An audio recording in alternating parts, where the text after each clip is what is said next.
You are looking at the TFDi MD-11 and a classic Delta Widget livery. How you doing, everybody? CJ here. I am your classic jet sim pilot. Oh, hey, look, we got another MD-11 here at the top of the screen. Yeah, that's kind of cool. They're heading off to Detroit. Hey, listen, today's an exciting day. It's our second stream, second week of May. And happy Mother's Day to all your mothers out there. Call your mom. Call your mom. And exciting day.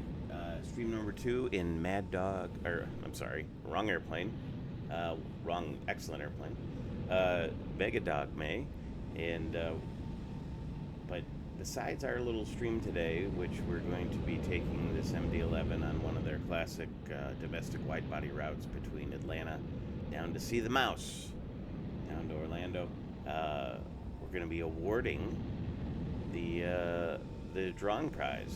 As you know, or as you may know, TFDi was nice enough to allow one of our viewers to win a copy, their very own copy, of the MD-11, either the passenger or the freighter variant.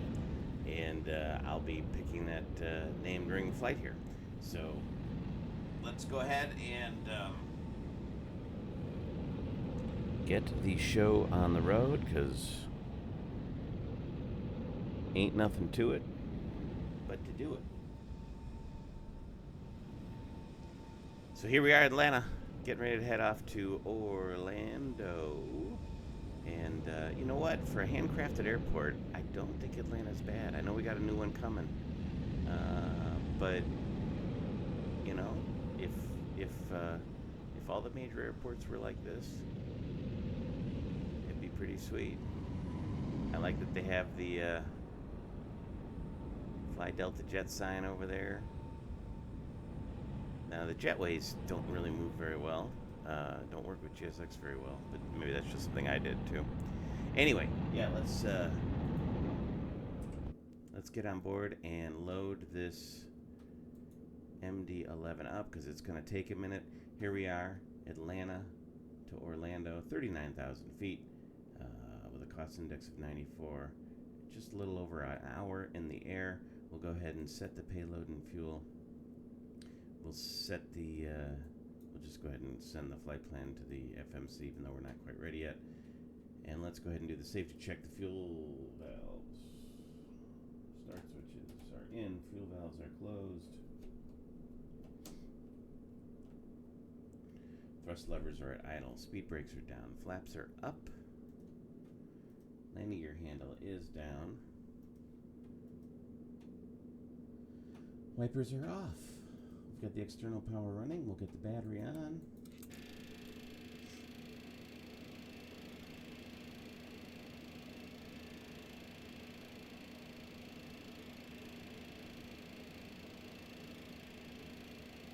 And we'll get the external power connected. Autopilot. Go ahead and connect the galley power too while we're at it. Then we'll turn on the IRSs. That'll cue the cargo fire tests as well.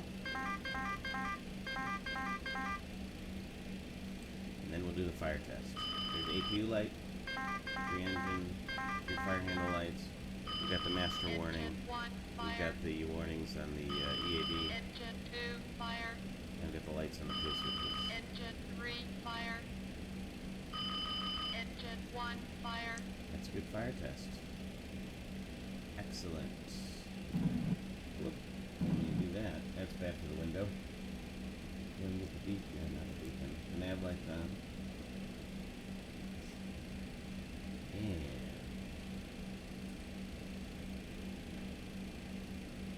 go to the FMC, MD-11, Pratt & Whitney's, 13 May, we're good, we'll in it. Yeah, we'll align the IRS. Here we go. Atlanta to Orlando.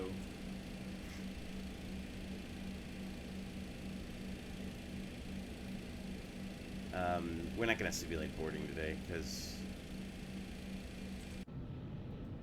that jetway won't move, and let's just get the show on the road. So we'll go ahead and go through the overhead panel. IRSs are on, test the CPR, we're in the green band.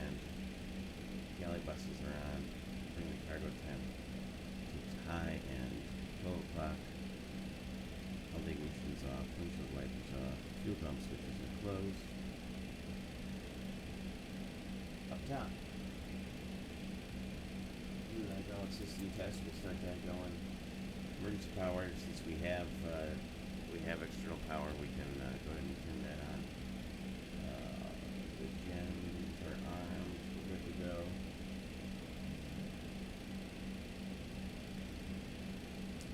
Our pressure panel, we have got 236 on board today.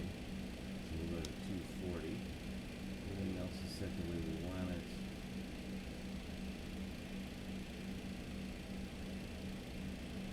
Mask is closed and guarded. Fuel, we'll do the quantity test. 18,880 and then 10,5 across the board. With 52.4 and the fuel totalizer. We've got it.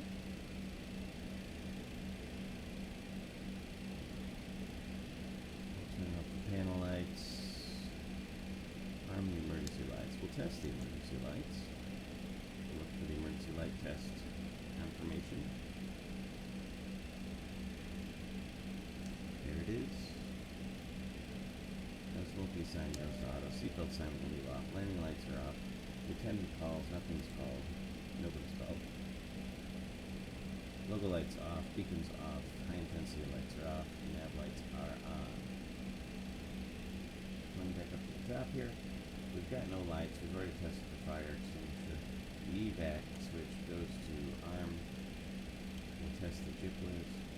Glide slope. Pull up. We're getting the jip whiz fall. We're getting the ground box Pull lights up. here. We're getting the below glide slope light here and the master cloud from there. That's the short test. The LSAS and flight control system, no lights. That's good. Pressurization. The outflow valve is open. Everything else is the way we want it. Kitchen switch is closed. Anti-ice. Anti-ice is off. Go ahead and turn the windshield anti-ice on. We'll leave the on-sail lights dim. We'll do the test. Overspeed. Looking for any burnt out bulbs. Overspeed. Just going up and down each panel. Then we come down here, look for the air test on the EAD. There it is. So now it's doing the air system test. That is good. We're going to reset the fuel used, and we'll do max pointers. We will reset. You can see there the air test is running, so valves are opening and closing. That's what we like to see. All right. Let's do a quick make sure. No, normal, enabled. Systems, automatic anti-ice is disabled, digital standby is disabled, enable, no tape displays, no single queue, although I'm not sure what Delta ran. We'll leave it in dual queue. Standard installed, new, cause, I do not like the 200-foot call out. We can leave the others. Tire failure alert. Gotta save that. Always gotta remember to save each screen as you go if you make a change. Performance looks good. Disabled. Comms. Behavior. No. Config. Realistic. Cabin FO. Realistic. Yes. Always. Alright.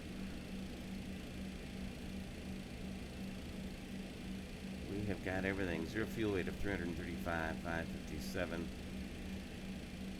Not a whole lot of fuel on our way down, but we'll go ahead and load in the Microsoft DFB.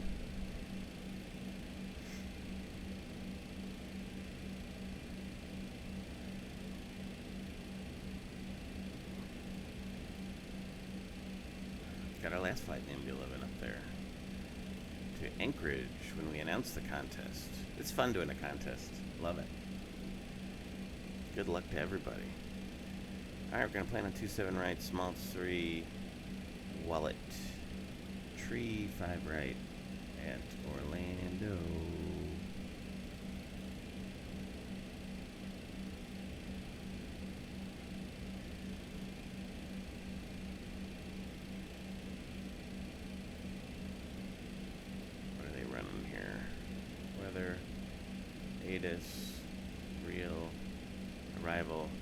35 right, 36 left.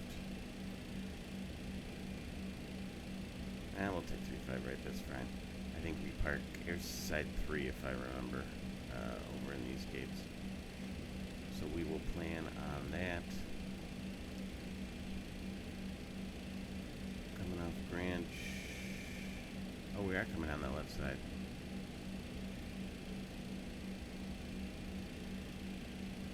So let's switch to 36 left.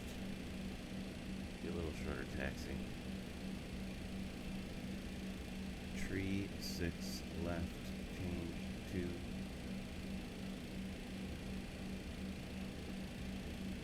Bridge 5,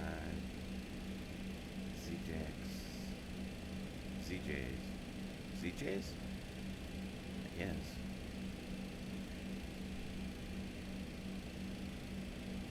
And we will plan on the ILS. We can do too high. ILS, 36 left, too high. We'll probably cut it a little shorter, unless ATC takes us around. There we go. So we'll come off of Bryce, and we'll join the approach somewhere over here. Looks good, but that gives us our deal for programming the FMS.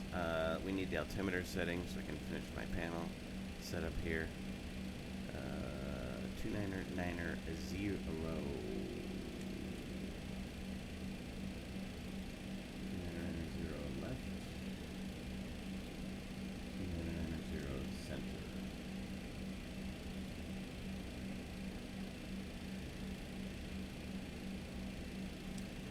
Speed brakes are up. Stabilizer. Full lap. Speed brakes are down. Flat. Stabilizer. Full lap. We do the takeoff warning check with the first thrust lever. Stabilizer. We use to do 2 and 3 together just to ensure full movement. Fuel switches are off. What are we at Atlanta? I always forget Atlanta.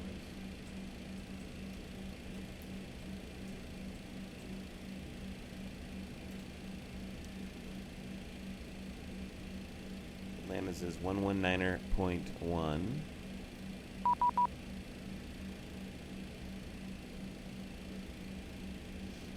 we will put that in.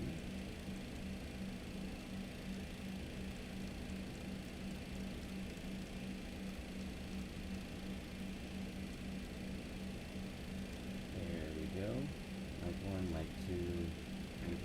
Atlanta traffic Delta 2999, pushing back stand, Charlie 17. And we have a squawk code of 2047.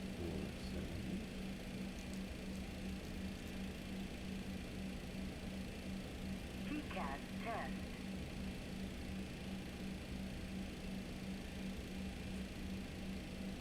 TCAS test pass. Excellent. And transponder above 0, 0. And I think we are all set.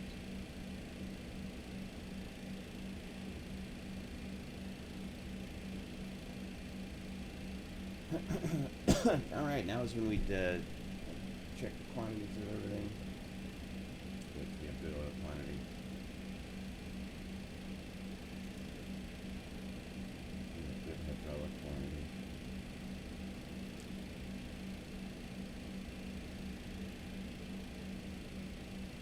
And the first officer would head out to do the pre-flight while we program the FMC. All right, so let's bring it up again so we can take a look at our flight plan.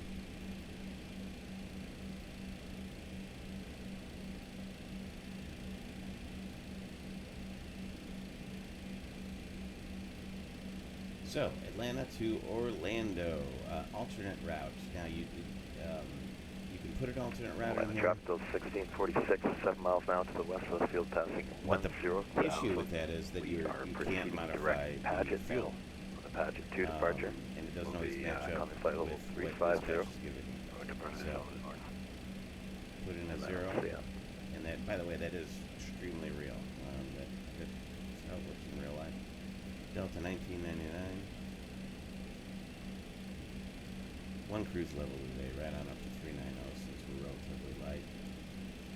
At 390, it is a +4 and +32, so we have a nice little tailwind. So instead of 56, it's 4 degrees warmer, so that's -52. And then we are at a plus, because if you don't put anything in, it assumes a tailwind. 32. Excellent. And then the only thing we need to fill in is the cost index, which is 94.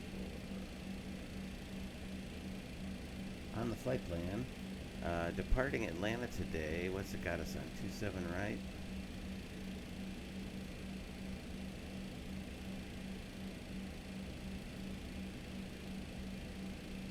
I think that'll work fine. Yep, that'll work fine. So Sid, 27 right. Selected. And we are on the small. Atlanta traffic Delta 2999 will leave run for taxiway Lima to runway holding point 27 right. Small 3. Wallet. Insert. Alright, we got small 3 wallet. Now, the arrival. Click star. ILS 36 left.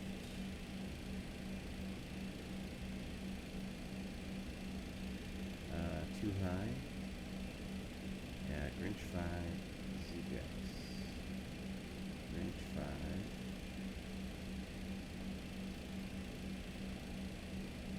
ZGX. Make sure everything is set up here as we selected. Hit the insert, and I think we're moving along nicely. We'll copy the active over. Check the InetB page. Okay. So now here, this is where we can look at our fuel burns here. So taxi, Atlanta, is 1.1. It'll do the trip time. We don't need to do a reserve. Alternate fuel, 10.5. Where's our alternate? Oh yeah, Miami. Alternate 10.5, and our final reserve is 5.8. Throw that in final time. Our zero fuel weight today, 335.8.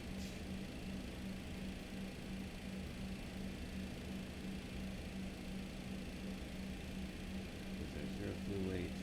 Our fuel on board, 36.5 here, and 36.5 here. That is our plane block fuel. Actually, don't need to type in, you can just hit it because it'll pull the value from over here. Same thing with our takeoff CP and zero fuel with CP. Econ climb is good. That's fine for our cruise and fine for our descent.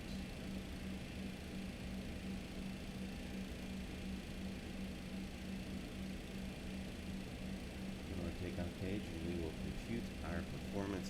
And actually, there is a performance computation in your release as well. So, 27 right, 16 with the wind. Guys should have a 4-knot headwind. 2990. Yep, that's it. So at a flat 15.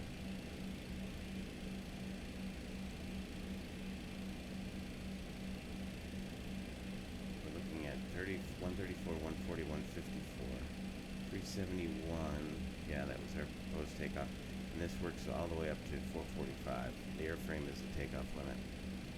And our flex temp is 57. So we could actually do it from right here. 57, flat 15. We don't know the slope and wind right offhand, do we? We know the wind. We can just do a 0, and then what was the wind? Minus, yeah, minus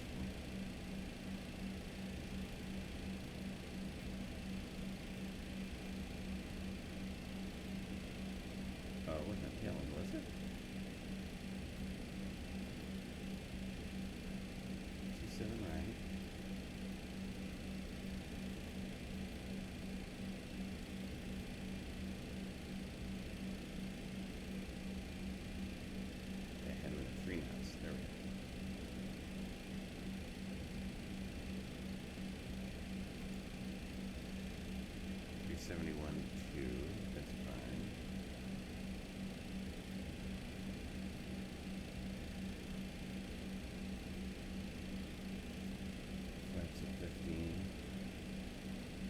Atlanta traffic, Delta 2999, departing runway 27 right, full length. 3551. Close. With a flex of 59. Yeah, see, this gives us a little bit more flex. 16C.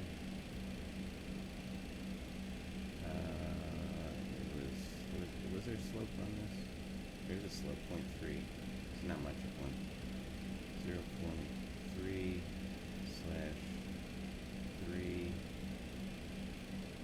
Here we go, headwind. 35, 35, 51. We'll take the V speeds as they are. It's close enough.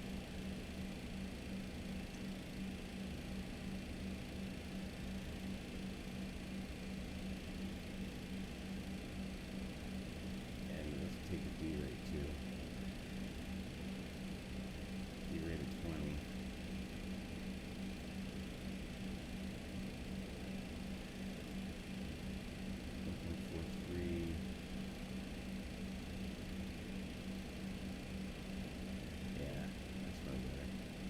So 1.69 will be or 1.43 will be takeoff. Max continues 1.47, and then we'll take the 20% D-rate for climb 2 to 1.3. So that'll help a lot. Help calm us down in the climb, and then we will cruise because we are so late. So it's not a bad idea to do that.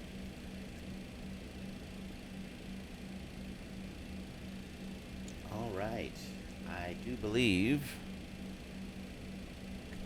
we are about ready to go. Let me just get my checklist here.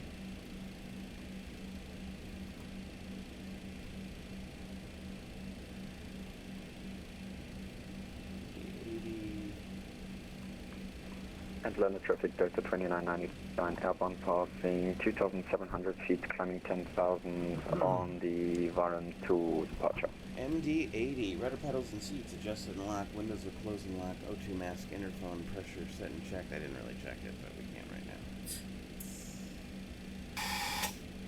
Excellent. FMS McDo initialized and checked. IRSs.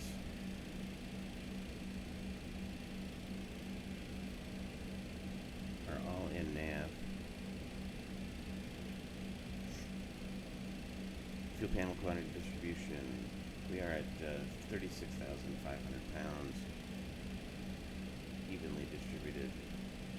Emergency light switch is armed. No smoking sign is on. evac switch is armed. We can go ahead and bring the seatbelt signs on too.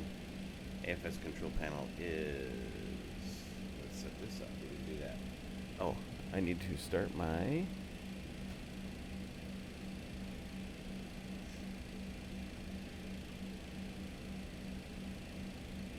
Flight. Hold on, hardware issue.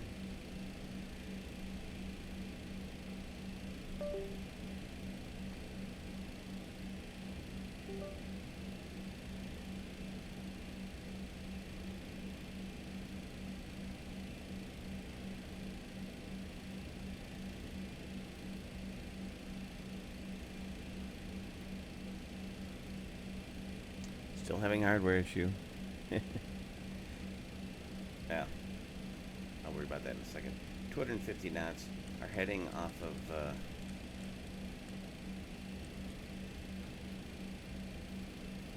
runway 27 right.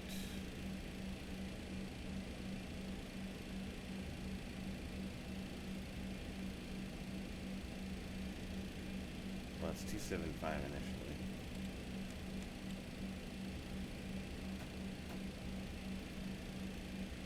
Let me reload Moby Flight here.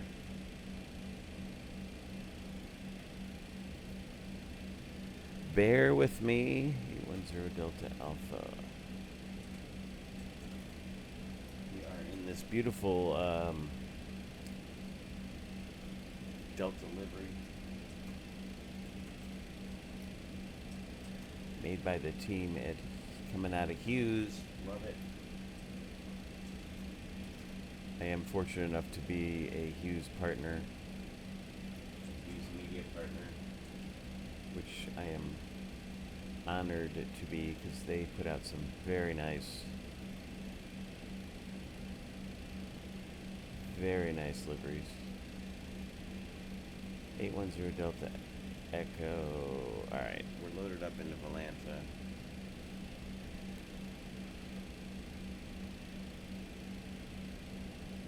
$250, $270, what are we? Back to the programming here.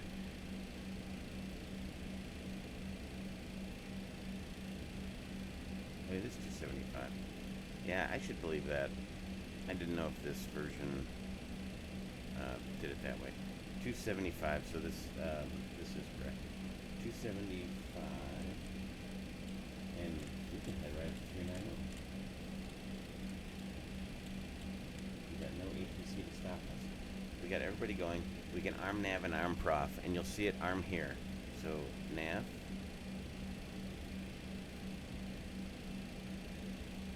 Prof. And we should be about good to go. So FS control panels checked, cabin pressure panels checked, windshield anti-ice defog normal on, defog light out. Glare shield control panel set and checked. Systems display control panel is checked. EIS and bugs set and cross-checked. We've got 135, 135, 151. It's in magenta because the computer picked the numbers. Standby flight instruments are checked. Gear handle lights down. 4 green. Brakes and pressures parked and normal. Flat and slant handle up and retracted. Throttles are closed. Reversers are down. Takeoff warning has been checked. Fuel switches are off. Weather radar is off. Transponder standby. And set. Aileron rotor trim 00 shoulder harness is on. Flight attendants have been briefed. We got the seatbelt sign on. We'll check the status page. We should have very little showing there. Yeah, just the auto brake and the DFDR. That's fine. ACARS panel's been updated. We don't need to. Logbook and forms are on board. Reviewed. Aircraft is 910 Delta Echo. Or 810 Delta Echo. And we are in the correct aircraft. All right.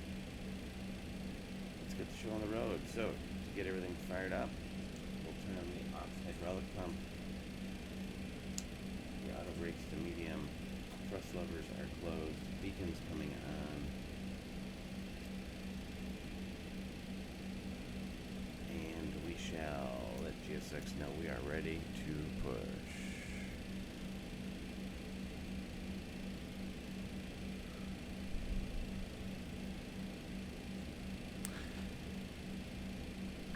Hello, Captain. We are ready for pushback.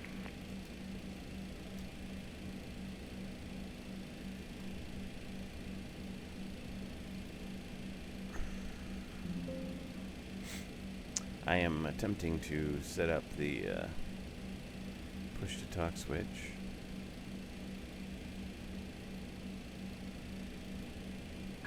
Departure checks completed. Bypass pin inserted.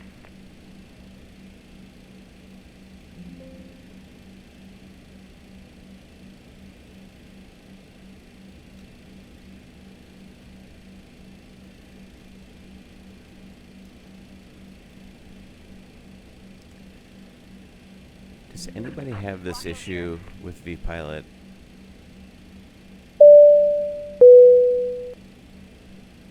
And setting the new push-to-talk? Seems like it never works correctly. Alright. Atlanta traffic, Delta 1999 Heavy, pushing back off of Echo 11. Let's quick edit pushback on map.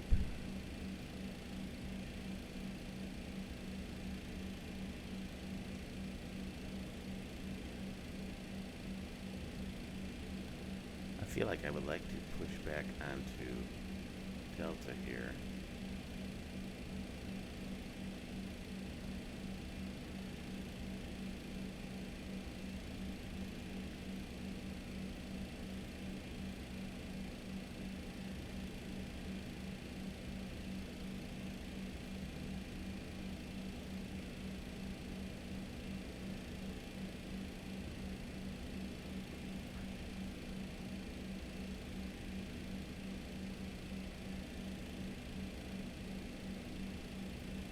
it's more or less following the lines out. Let's save that. Let's see how that works. Release parking brakes, please. Here we go. Brakes are released.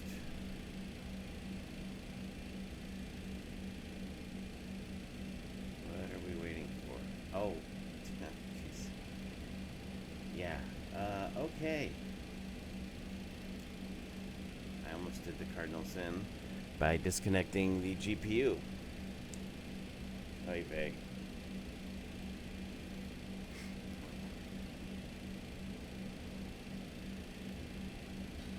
Yeah, it's interesting that APU is not part of the real world MD-11 checklist that I use. So we'll wait for a second. Let's get outside.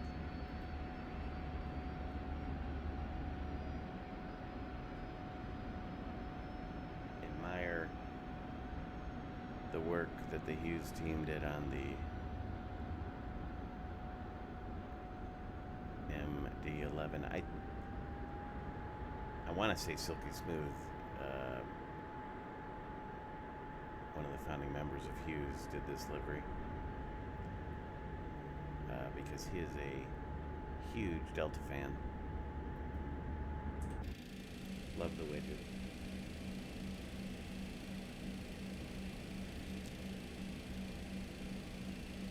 Looks like we are up and running. The APU is now available.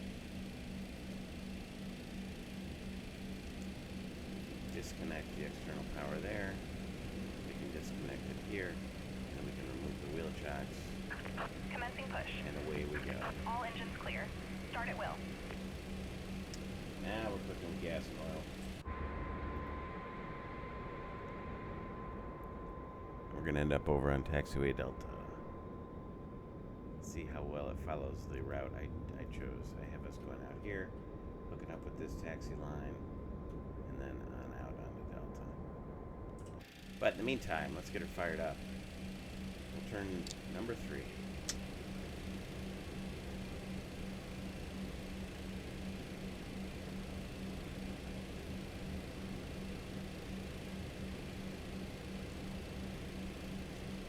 And I will tell you,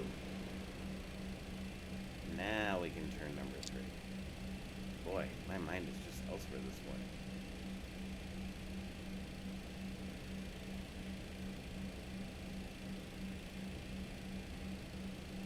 N2.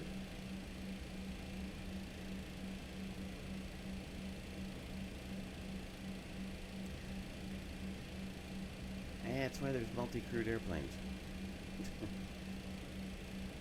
We got oil crash.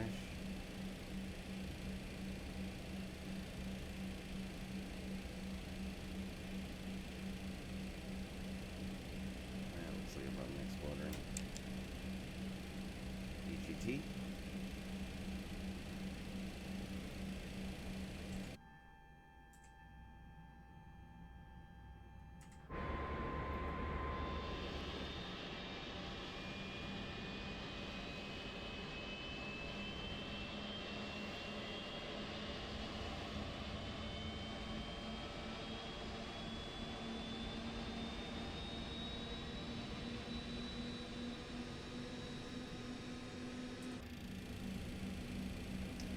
Good start to me, turning 1.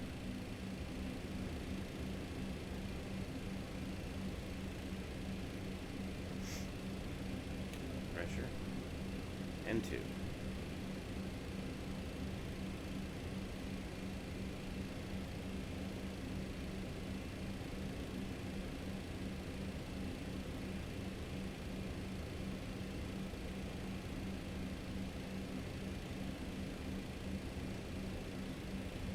And they're max motoring, and is when the rate of increase slows down to almost nothing. There it is. Please set parking brakes. There's EGT. Brake is Unlocking set. gear. Pressure is good.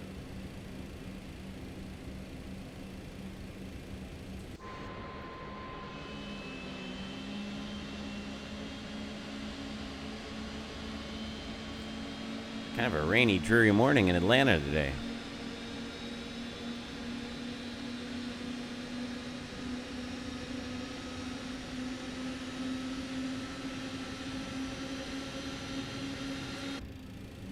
We have some weather just south of the airport to deal with. Tow truck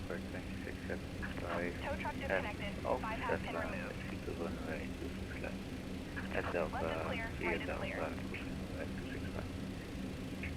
clear.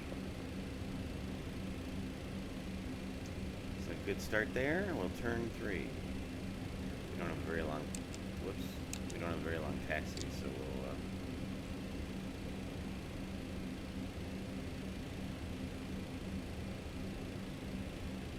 a lot of pressure. There's our pins. See ya. N2.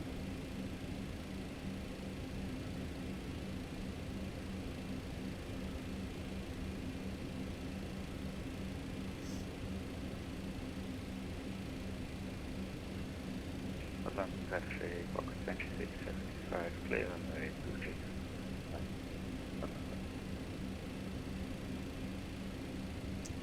Fuel. EGT.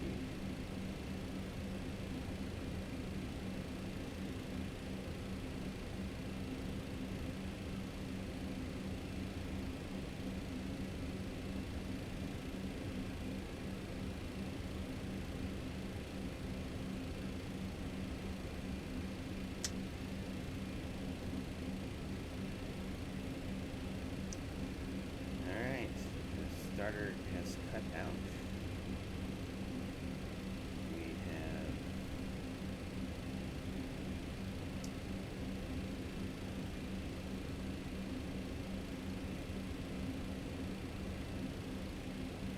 looks like 3 good starts.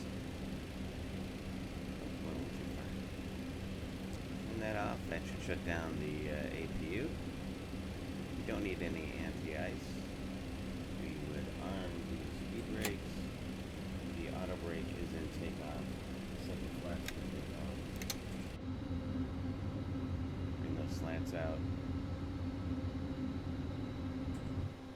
And then flaps go to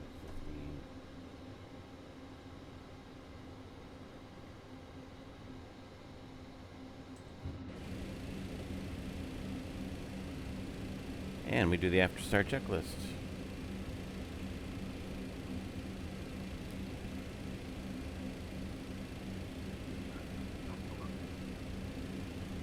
APU is deselected. Hydraulic system is checked. Electric system checked. Air system checked. Fuel system is checked. Anti-ice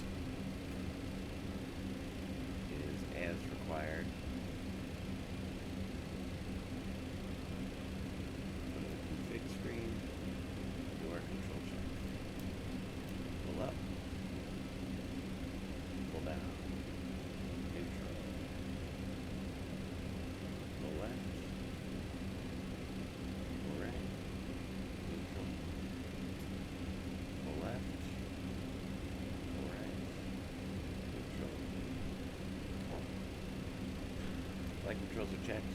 After start check, our taxi check is complete. Tell you what, let's go ahead and do our before takeoff check since we have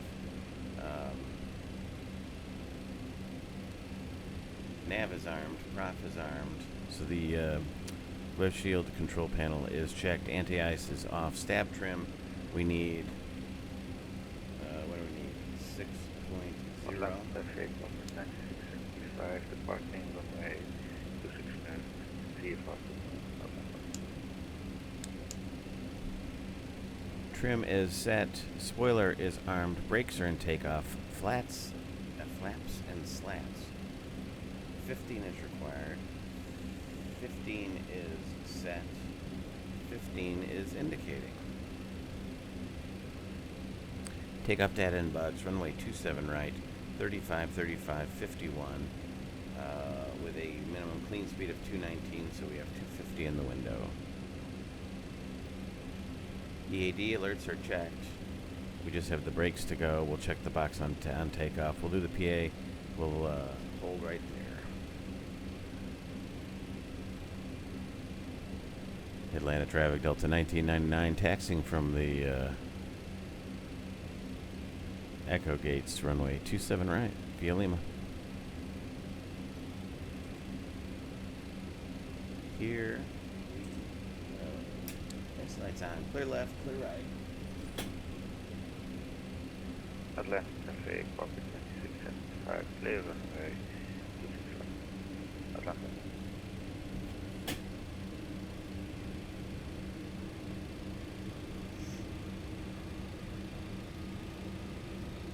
Got the green box on the EAD.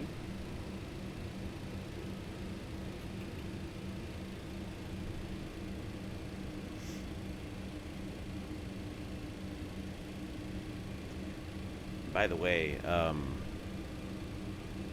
the new Hughes Z-Core 2 software is out, and if you fly the Phoenix, if you fly any builds A330, A350 especially, or even the 330 and 340 works with the previous version of the Hughes Z-Core. But the Z-Core 2 edition is just incredible. I had the pleasure to test it last night for the first time, and I can't believe it's at no cost. It adds a lot of fun little things. I mean, besides producing excellent liveries, amazing interiors, it adds some knickknacks around the flight deck to make it appear a lot more lived in. And you can also throw the EIS-1 Airbus screens into any of those classic liveries. So we'll be doing a stream soon, but just fantastic. Kudos to the Hughes team. I mean, they do such good work. We're lucky right now in Flight Sim. We have some just top-notch livery creators, and Hughes is certainly one of them. All right, we'll hang the left here on Lima. Keep it rolling around the corner.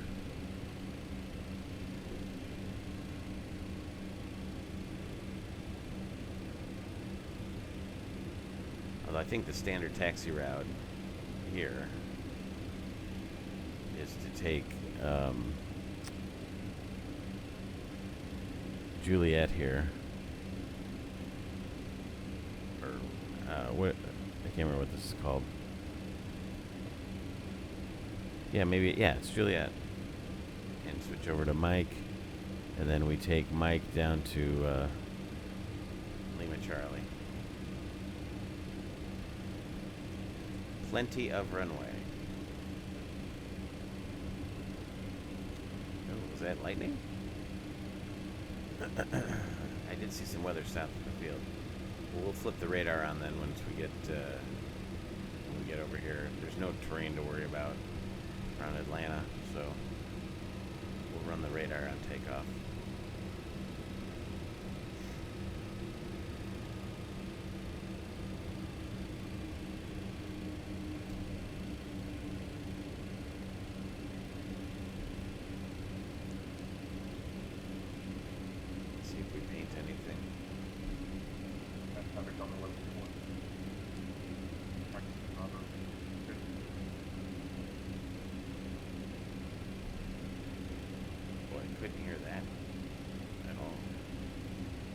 They're out east of the airport too.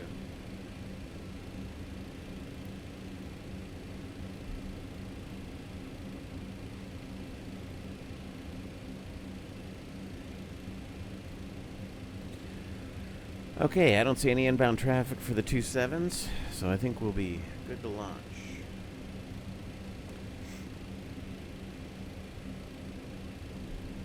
EAD alerts checked, green box, takeoff PA is completed.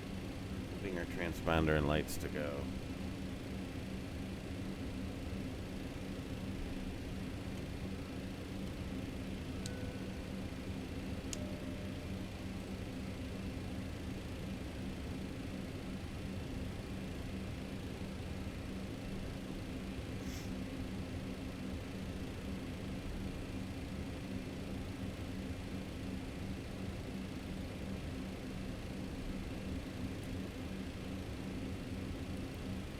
Here we go. Yeah, we're almost there.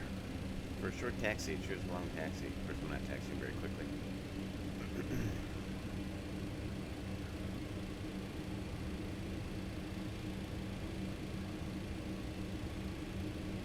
Here is Lima Charlie. Atlanta traffic, Delta 1999 Heavy, departing runway 27 right at Atlanta. Departing to the south via the small start.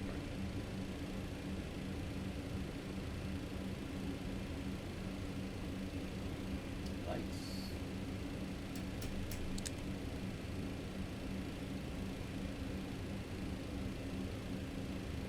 Camera.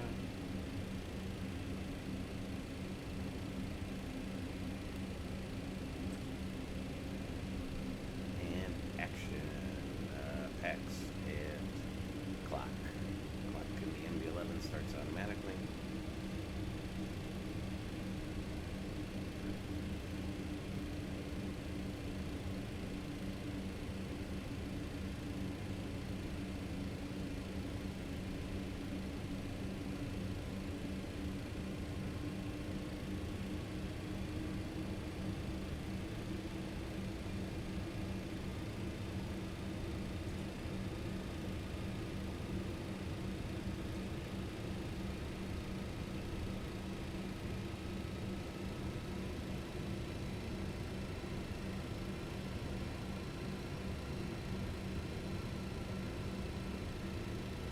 Alright, we can arm the auto throttle.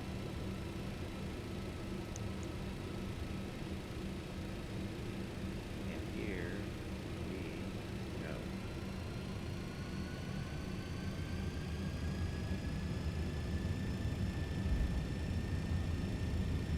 Takeoff thrust set. 100 knots.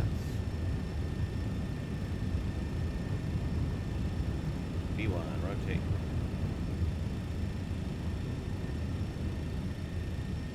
Positive rate, you're up. Woo, look at that deck angle on takeoff.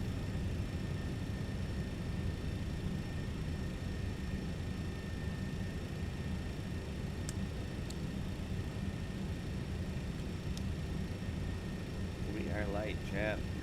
We're a rocket ship.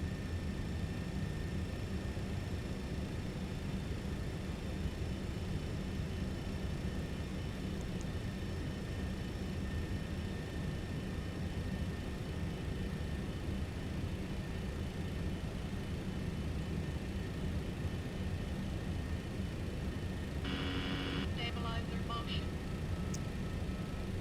What's up? Real F, I'm not sure I'd launch into there's some red up there. Probably wait. Crack slats.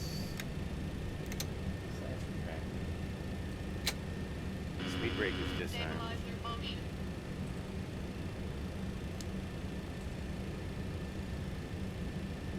After takeoff checklist, please. Spoilers are disarmed. Gears up, no lights. Auto brake off. No smoking signs. Set. Landing lights. We're gonna hold until 10,000 feet. Slats and flaps up, retracted. EAD. Alerts are checked. After takeoff checklist complete. Rain. There's flying over the outer marker for 9 left.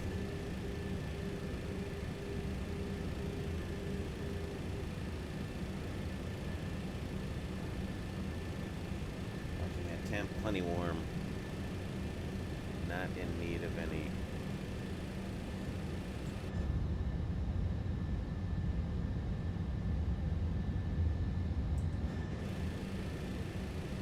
Love the cloud effects of GFX. They are on the right track. We get this weird sort of overexposure thing.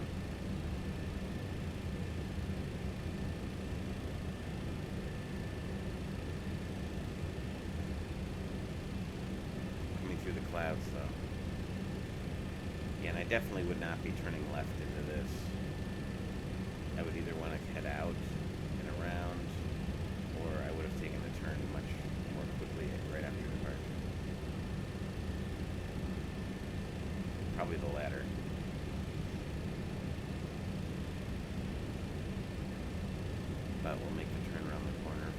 false departure.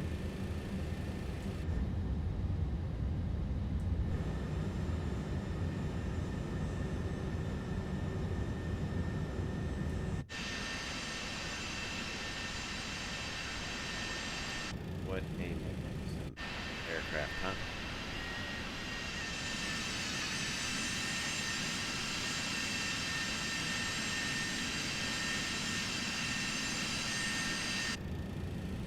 Absolutely gorgeous.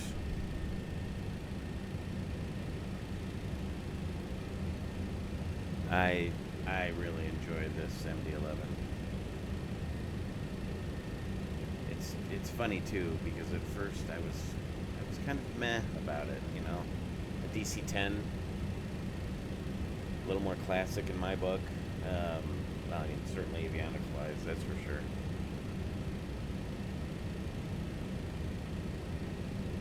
And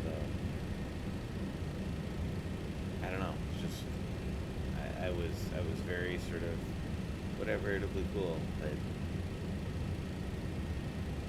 And when it first released, right, I think everybody acknowledges it certainly wasn't in a state that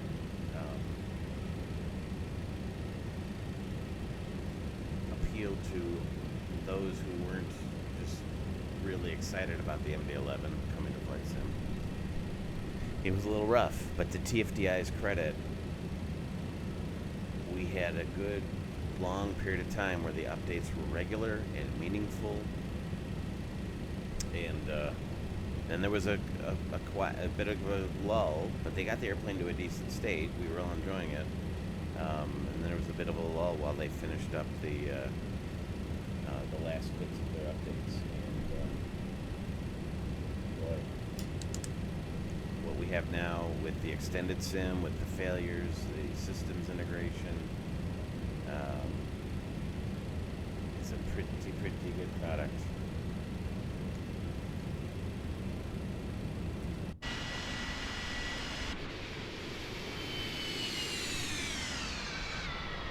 Wow, some stuttering today. I need to do some cache cleanouts, and I probably need to upload the latest driver. Alright, here we are through 18. You can go to standard.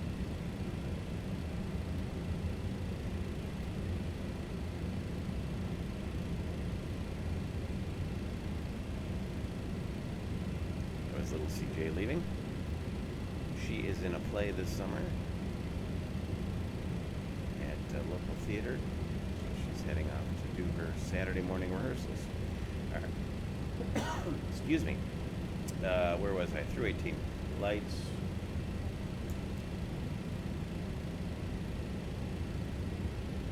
And we are off like a herd of turtles.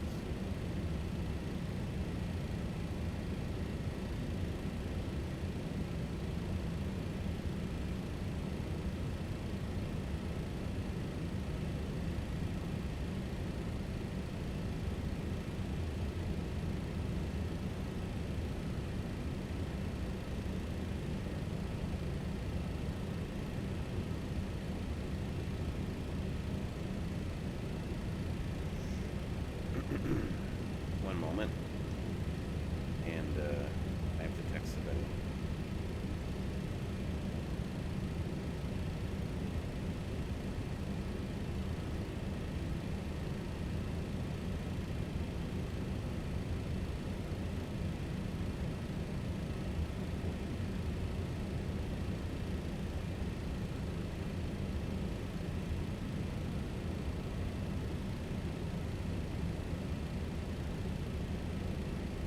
Alright, sorry about that. Okay, heading up to 390.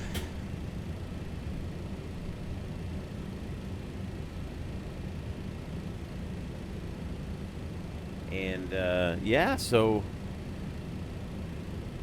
a little bit of weather to deal with on the departure. It looks like we don't have anything. Can't work our way around, right? This is something I might consider doing a little bit of an end around. But we're in good shape. We are in good shape. We've done our after takeoff climb through 18. We got the wing runway turnoff lights. We got the dial of flaps set to 15. We never changed it, and that's when we'd also do a departure report through ACARS. But no need. So even at this climb 2 limit, we're still climbing away at 2,500 feet a minute. Pretty good, if you ask me. How we looking? 13:34 is our arrival. Yep, right about an hour of flight time. Our dispatchers know what they're doing. Hopefully we'll get on top of these clouds and we'll have something a little more interesting to look at. Although that looks pretty good right there. And you've got these high altitude sort of, you can sort of translucent clouds. A lot of times it's the sort of cirrus clouds, and then you can see the layer below. That's pretty cool.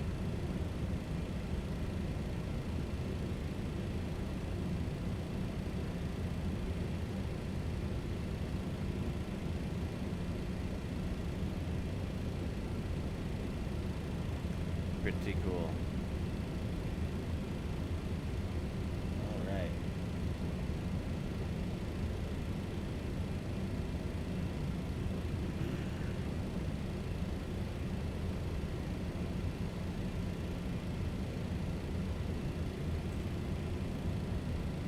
Do a quick little systems check too. I like to make sure everybody's comfy, make sure systems are doing what they should be.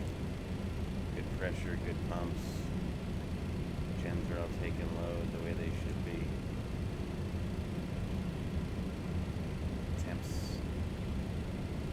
are good. 24, 23, 21, 23.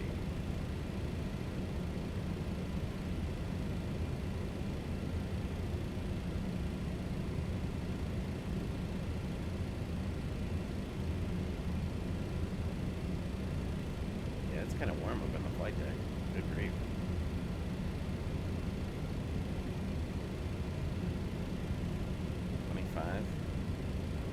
There we go. We're demanding 20.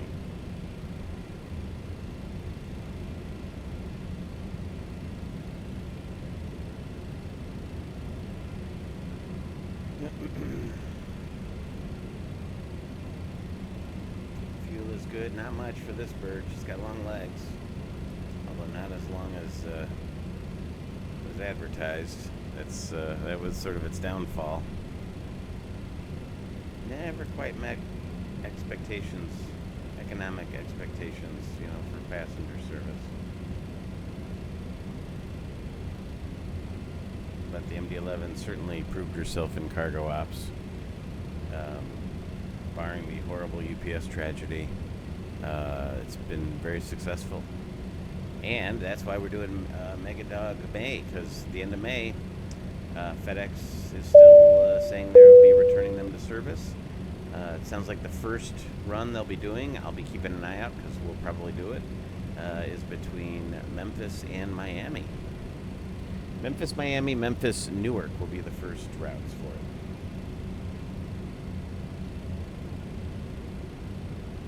Look at that, we're on top. We're almost on top. We'll do a little cloud surfing. Little cloud surfing first.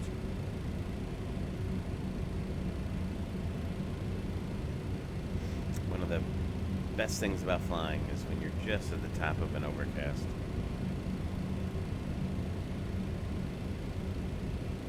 I have some video I took a few years ago. My wife and I were flying and we sort of played in the cloud tops a little bit. We were IFR, and I had rented a plane from a local flying club. This is before I owned a plane. And we asked for a block altitude. There wasn't a lot of traffic, so it was granted. So we were able to just sort of fly in and out of the cloud tops. It was a lot of fun. If I can find those, I'll post them.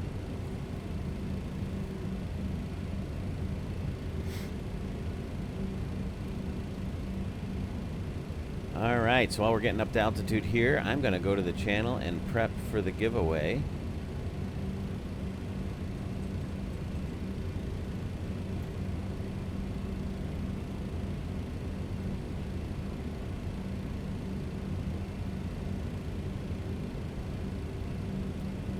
Bring up the page here.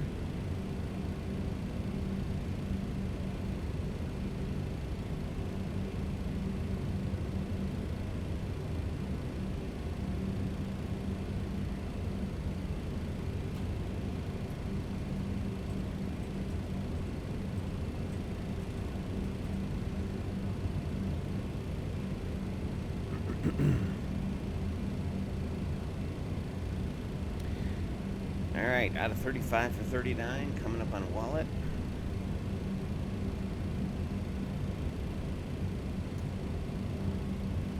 Oops, I didn't mean to bring up GSX. I meant to bring up the FB. Bring up the arrival chart. Because believe it or not, wallet's the end of the SID.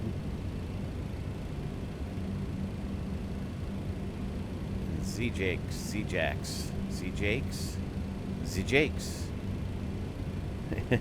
is the beginning of the arrival, and that's the very next waypoint after Wallet. Follow Wallet down all the way down to Dory, 220, or all the way down to Bryce, 210 knots, 5,000 feet, and then we'll land on 36 left. See if we can avoid some MD-11 slammage.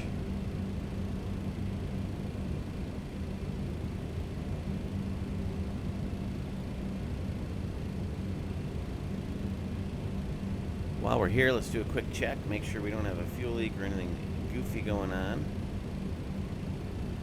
We are over Wallet, 15 minutes into the flight at 28.6. The flight plan says Altitude. 1,000 to go. Over Wallet, 14 minutes in, so we are pretty much on time, 1 minute late. 28.5 fuel, this was planning us at 27.1, so we're about 1,400 fat of fuel, and maybe a minute behind schedule, so excellent. A little thin layer above us.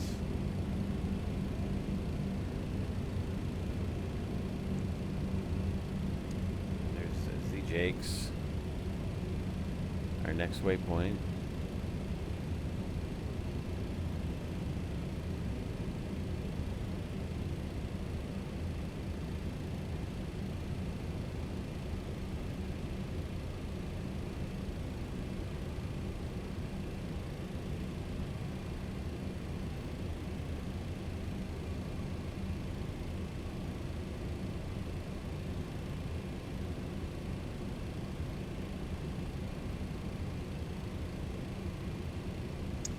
All right, 39,000 feet. We are at cruise.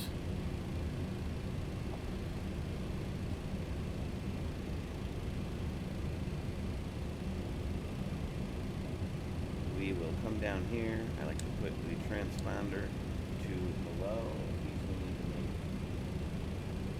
emergency descent.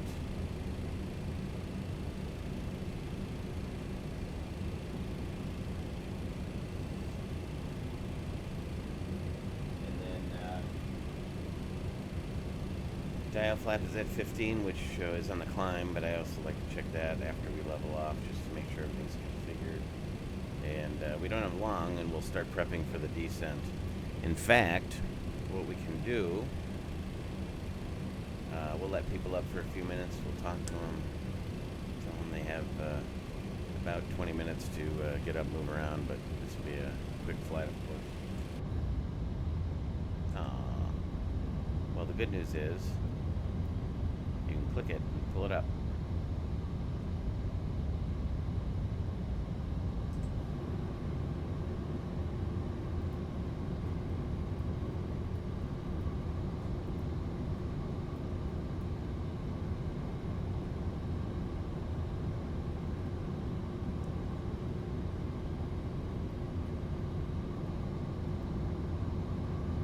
Oh, the middle seats.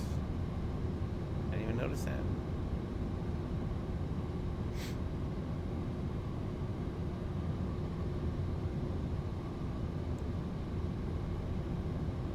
It's a lovely view. A little bit of the widget. Nice reflection in the window of the window frame. Gosh. They just did such a nice job.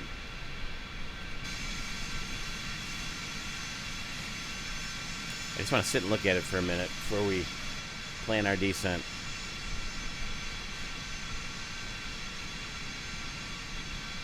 Such a great looking model.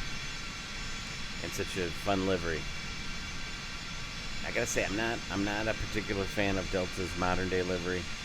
Well, none of the majors have a fantastic modern day livery. But Delta's I find particularly bland. But this widget really hits on this MD-11.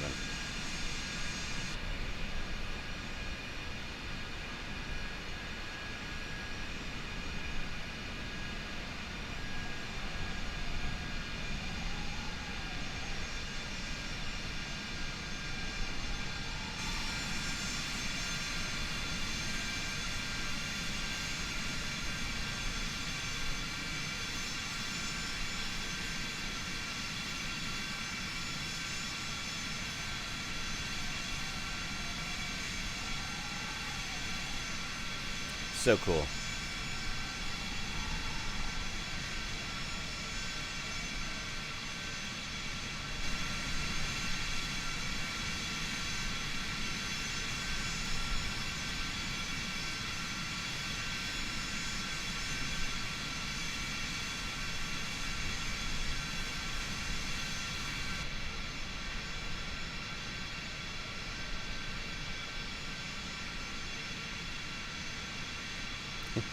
I can't quit looking at it.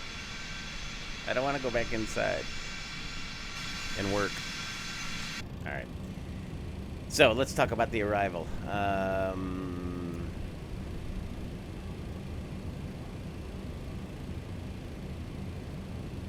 Grinch 5 coming over Z Jakes. Mayor above 240. Cokes below 260. Girding 290 knots, 117,000. Bugs 280 between 60 and 11. Hoovel 250 knots at Hoovel, right at that 25 mile mark. Dory 220 and 8,000. Bryce 5,000 bottom. And then we're gonna plan on the ILS runway tree 6 left. Oh, we just got an auto ATC message. Descend via the Grinch 5. Yep. That's what we'll plan on. So we'll plan on, let's see, X-band. Yeah, so we could actually stay at 5,000, connect with Too High, or we can make the turn to intercept. But in any case, we want to cross Birdie at 1,600 feet, and that is our glide slope intercept altitude. 111.9 is the frequency, and 5 degrees will be the course.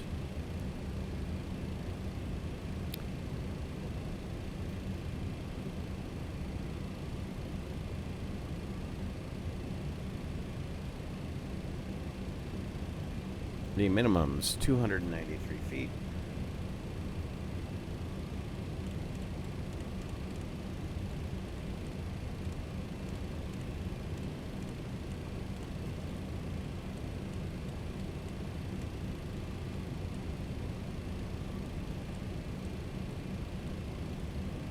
.3 is set.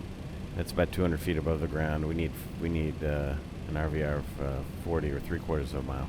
Shouldn't be a problem today going into Orlando. It is a 3-degree glide slope, so nothing unusual there. If we need to go mist, it'll be 500 feet, then a left turn to 3,000 on the 340 degree heading. We'll continue outbound on the Orlando VOR 248 radial. So what we can do is we can go to the rad nav rad page, ORL. It should do it for us. And the 248 radial. Oops. /248. There we go. We've got that pre-selected to the Dunmore or the DME 6 off of Orlando. So left turn to 340, intercept that radial, hold at Dunmore, and we'll be at 3,000 feet by the time we get there. But if we don't, then we continue the climb and hold up to 3. MSA around the airport is 3,000 feet. Terrain is not an issue. Any questions? Nope. Once we're on the ground,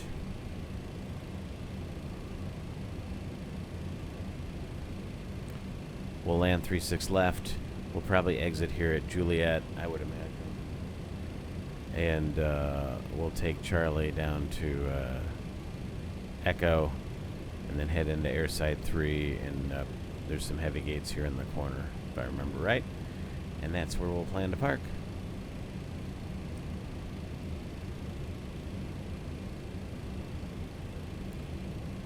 And what we can do here to prep for it is I like to put the map in a zoom where I can see everything. So we're planning on landing here. Hopefully we'll make the Juliet turn off. If not, we're not going to smoke our brakes to do it. But then we'll make the wide turn and head down Charlie to Echo, and then head on up into Wing 3 of Airside 3.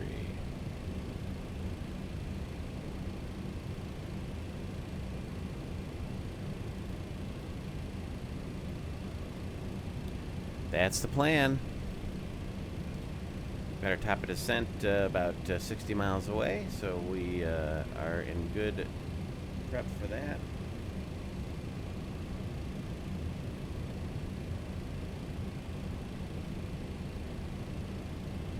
And yeah, we'll pick our winner here in just a minute. We'll get started on the descent, and then we will pick our winner.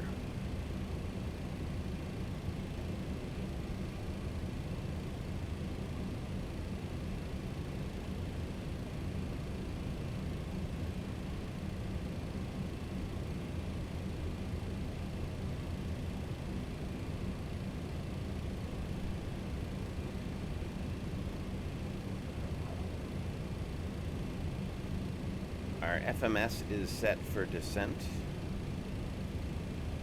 You can go to perf.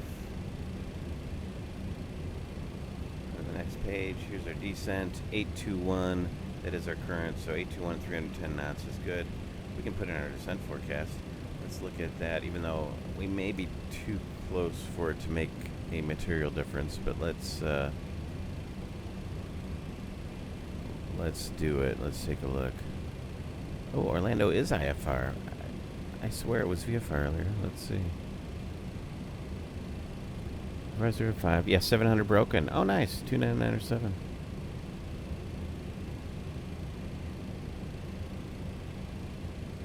Five right. 36 left.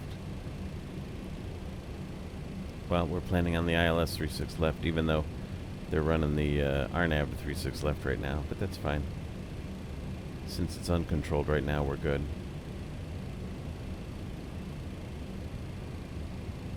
Oh, in the real world, the ILS 36 left is out of service. That's why. Got it. All right, let's look at our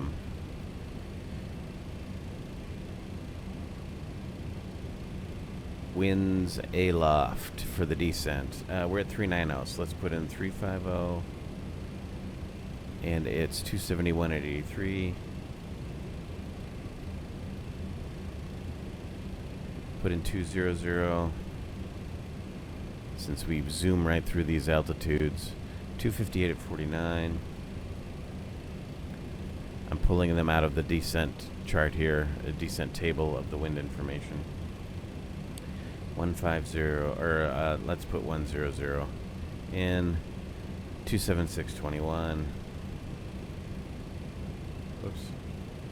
276/21. Excellent. And then at Orlando, the winds were...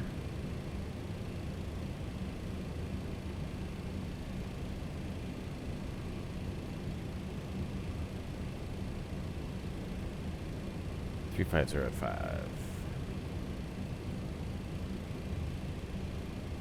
and the temp is 24 degrees. Insert. Yeah, that did move our top of descent a little bit. Excellent.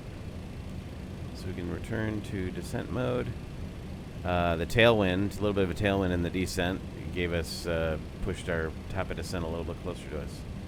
So that's how well that is modeled in the TFDi. Love it.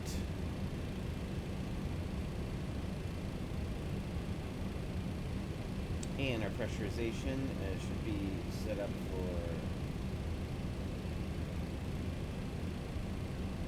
landing. I've displayed the altitude. Let's see.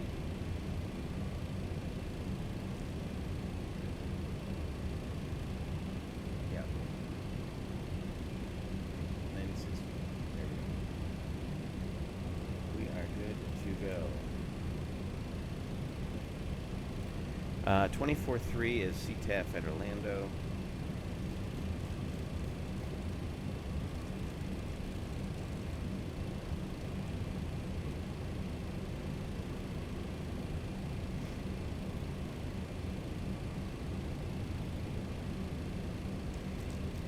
And I'm locked out. Yeah, when you use the scroll wheel on the mouse in free mode, you get this pause. I think that's probably a Windows thing. I know it's not a TFDi thing because it happens in many aircraft, but it's either in. Well, what do I know? I don't know. Could be a Microsoft Flight Simulator thing too. Anyway, FMS McDo is set for descent and arrival. Shoulder harnesses are on. Air panels checked. Pressurization's checked. Anti-ice is still off. I don't think we need it for the descent, at least quite yet. And landing data. Pretty sure standard assessment is fine. I don't remember what it is for the MD-11, but we can run one real quick. 3-6 left.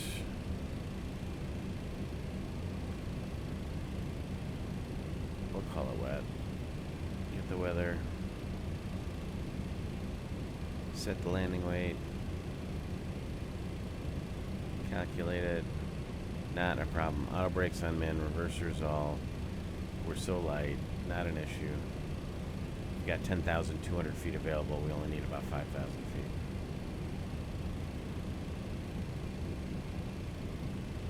And that's at min. And when there is a contaminated runway, most SOPs require use of auto brakes.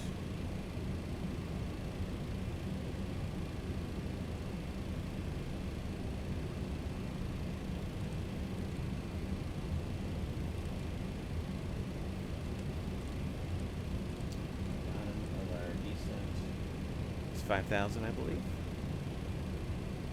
And down we go.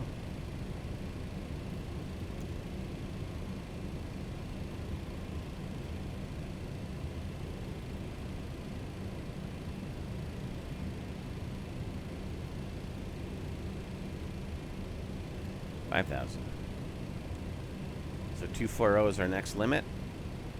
And notice how it says profile, prof 240. That's perfect. That's how we know the VNAV is doing things correct. We've got our vertical deviation indicator here. So we'll make sure that stays relatively centered. We'll make sure that this reflects our next altitude restriction. And we will keep on heading down.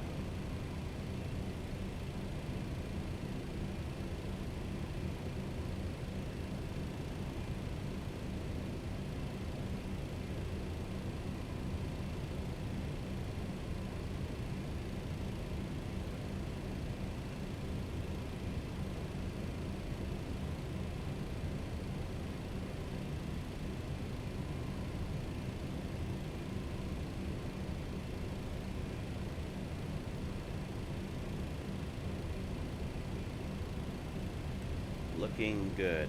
So the important thing with VNAV, especially if it's an advisory VNAV, like you have in the CRJ, or it's an older VNAV, like in the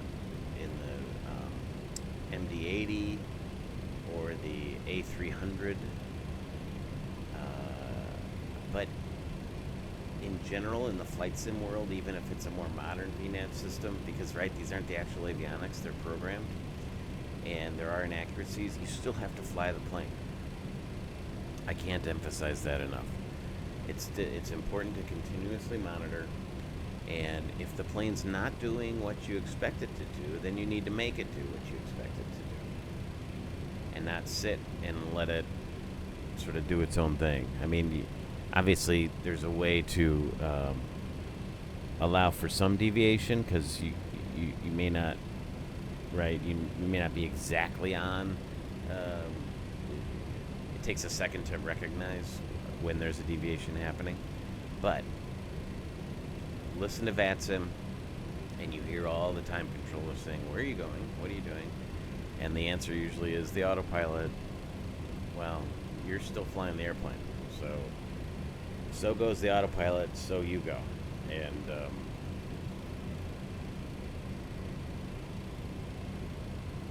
it's a little bit like,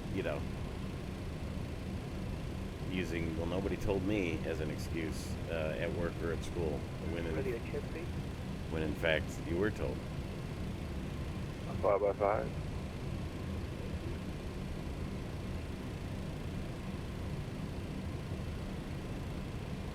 So, anyway, now I'm the first one. You've seen my streams. Sometimes I'll wander a little bit too.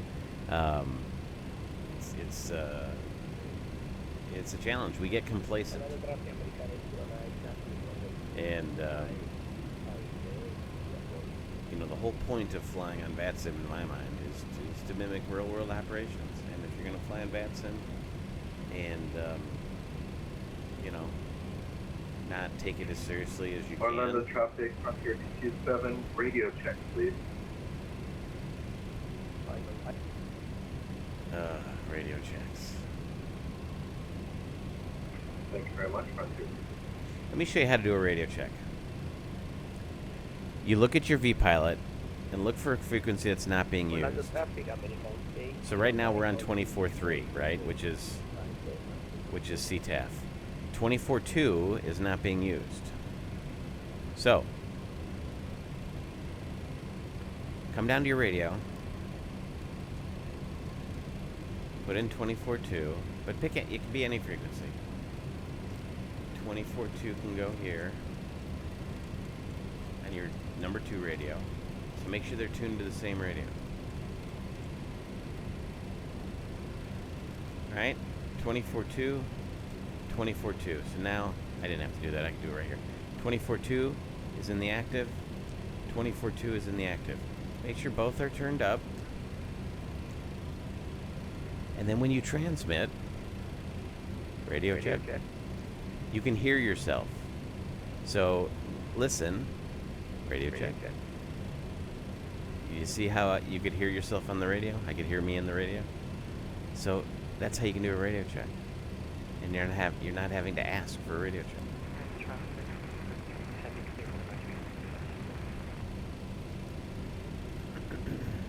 VATSIM should charge 50 cents per radio check.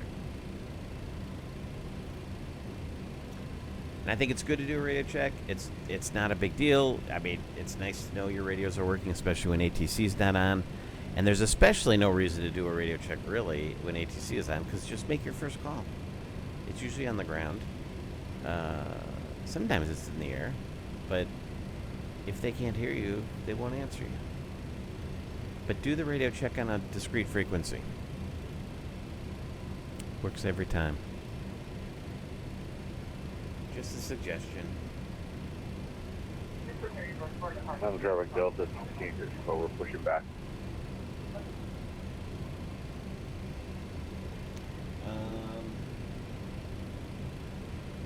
I want to check real quick.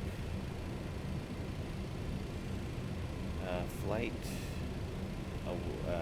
aware MC MCO.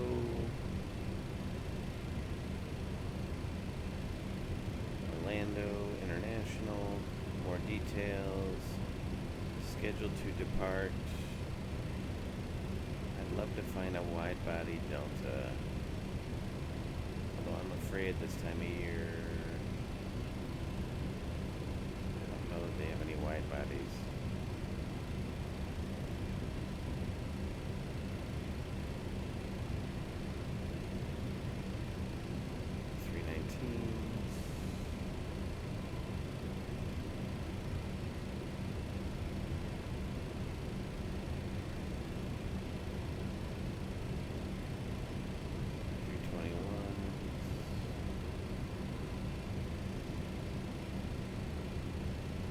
There's some white bodies, but that's cargo. Scrolling through the list, don't see any Delta wide bodies going into. But anyway, if memory serves me correct,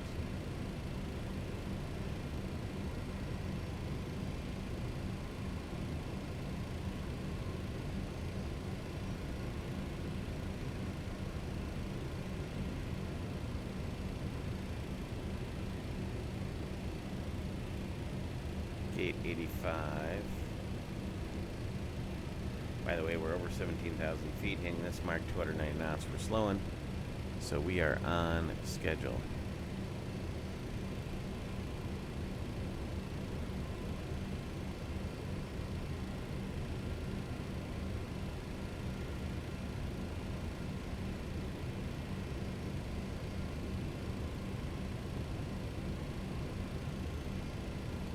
Oh, maybe it's wing 11, so maybe it is airside 4. It's Delta. Looks like a lot of the Delta flights. Gate 85. Gate 76. Yeah, they're all kind of over here.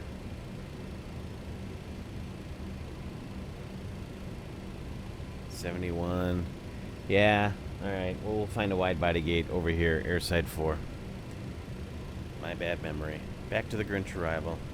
We are, we're just past Girding.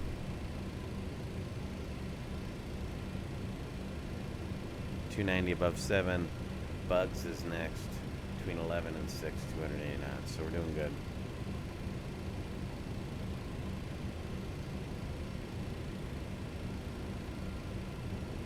Altimeter at the weather. I didn't write it down. 299 or 7.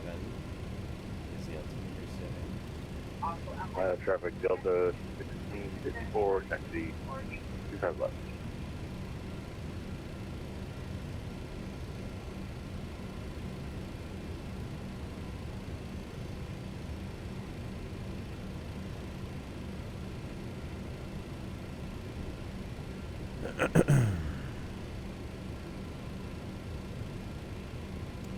Anyway, so that's a good way to do radio checks. Just less congestion on the frequency. I mean, it's especially true when it's the frequency's really busy. I'm listening to 22.8.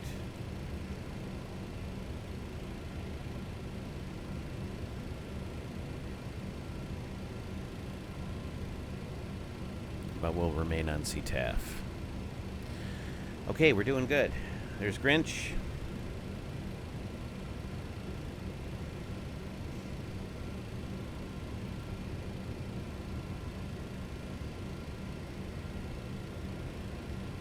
Through 17, 29, just said it, 2997.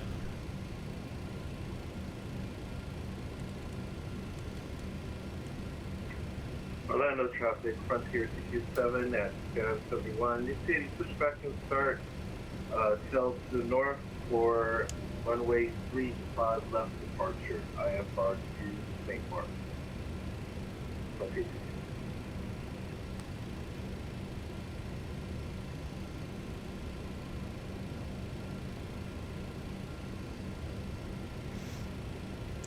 All right, through 18, we got our wing and runway turnoff lights on. We got the seatbelt sign on. We got the altimeter set. And no status to check.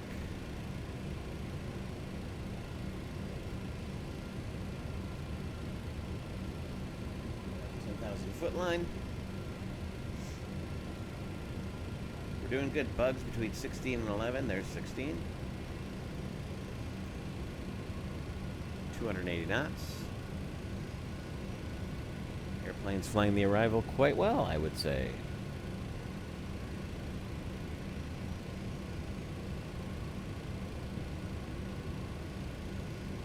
On path, on speed. Next is Hoovel, between 14 and 9. 250 knots.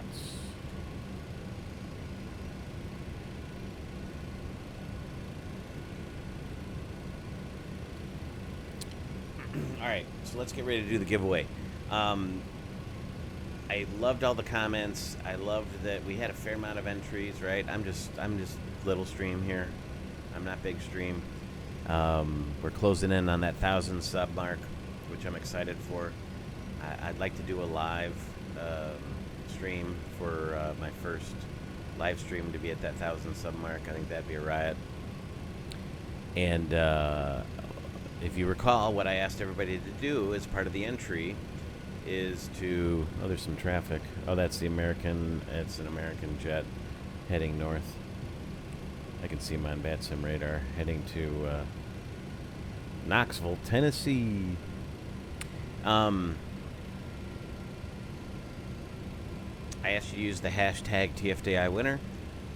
That allows me to run the contest and just pick comments that have the proper text. And then I asked you to tell me what route you'd like to see me fly.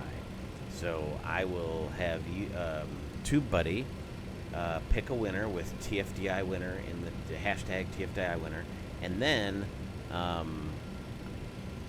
the first drawing I have that followed the rules and gave me some destination ideas, route ideas, will win a copy of the TFDi MD-11, either the passenger or the freight version. And the winner will have to register on TFDi's website first, and then share their email with me so I can tell TFDi, shoot me an email, and then I'll verify it's you, and we'll go from there. It'll be up to TFDi how to deliver the prize to you. I mean, I'm sure it'll be a download, obviously, but I mean, you'll have to tell them whether you want the you'll tell me, and I'll tell them which one you want, and they'll deliver it to your account. 10 holding short. But of course, the prize right is under control of TFDi. And by the way, the traffic Delta 16 for party 35. The marketplace version of the TFDi dropped today, and that also made it available on Xbox. So I don't know if that they can give out, but anyway, you can certainly ask them.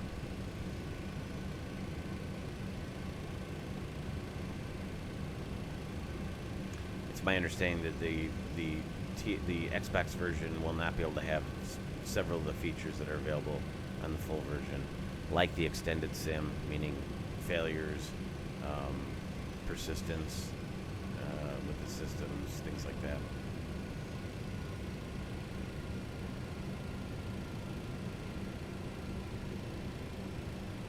All right, so as we get down into the 10,000 foot level and into sterile cockpit land for our arrival into Orlando, let me pull up YouTube and TubeBuddy, and we'll get ready to pick a winner.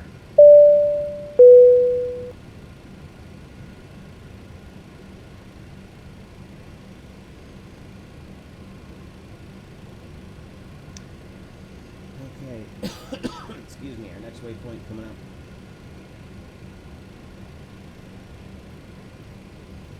Better leave the arrival up. Yeah, is Dory, Hiram, and then Dory. Dory's at 220 knots, 8,000 feet. All right, before we go sterile, let's pick the winner. Here we go. TFDi winner. Pick a winner. And the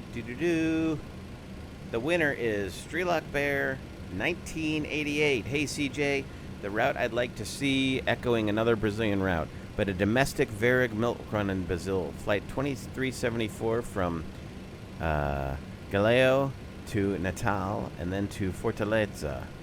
A bit unusual for such a big-ass bird to be flying a relatively short domestic legs. Well, here we are on a short domestic leg, but it's a nice scenic route around the northeastern coast of the country. Long live the Trijets. Indeed. Congratulations, Strelok Bear 1988. You have won. Send me an email.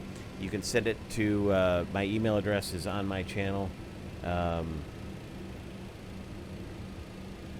It is cjsimpilot@gmail.com. Go ahead and send it to me. Shoot me an email so that I have your email address, and I'll get you. I'll let TFDi know. Cool, man. That's awesome. Congratulations again, Strelok Bear, 1988. All right, 10,000 feet. Everybody shush. 10,000 feet. Let me ding the cabin crew here.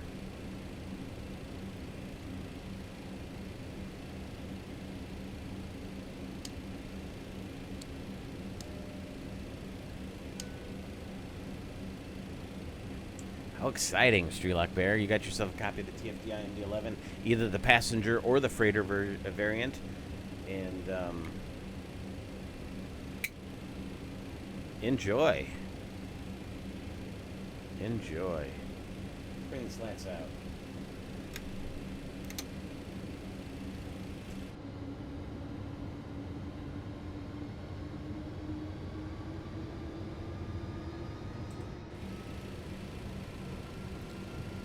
Orlando traffic, Delta 1999 heavy. We're about 8 miles northwest of the field. We're coming off the Grinch arrival. We'll be setting up for the Alice 36 left at Orlando.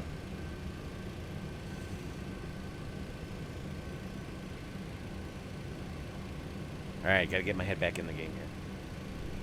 That was fun doing that giveaway. Congratulations again, Strelok Bear 1988. Shoot me an email, man.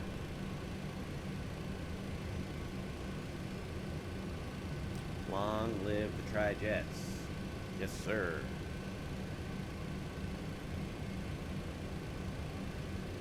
220 knots, looking good.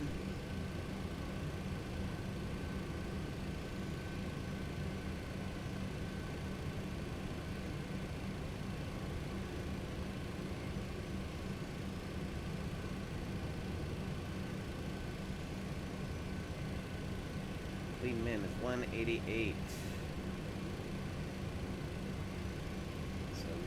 Slow is 188, although we have the slats extended, so it's actually 153. And 35, our ref, or our approach speed will be 144.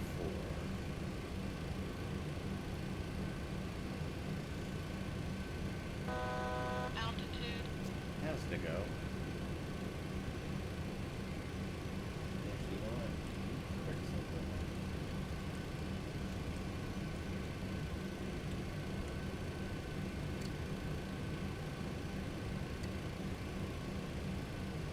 Just stay this 1,500 foot a minute descent. Looks like the clouds are sort of breaking up. Wasn't it a 700 foot overcast? What was it? Yeah, see now it's up to 1,000. It just updated. 1,000 broken. Excellent.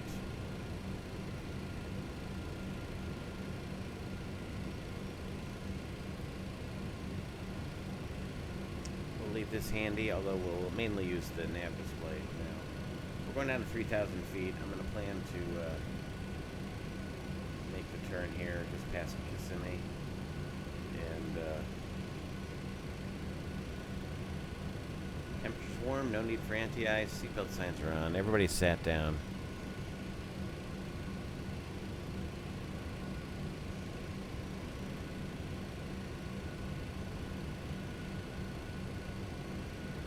Knots is a good airspeed right now. We can bring it back to 180 in the turn. Altitude. How's it go?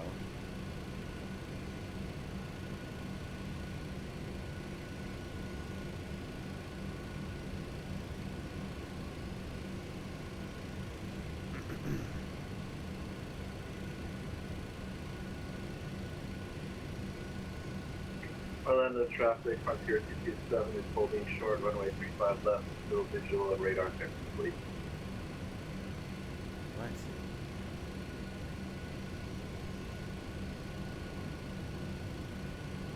Alright.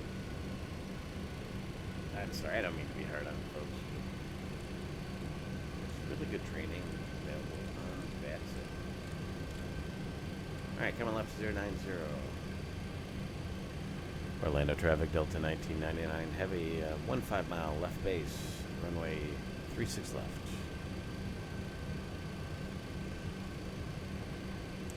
Just outside, maybe.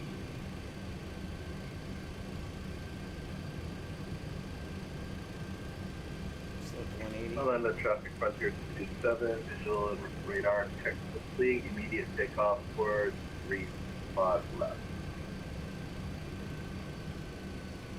Slow to 180, it's go 515.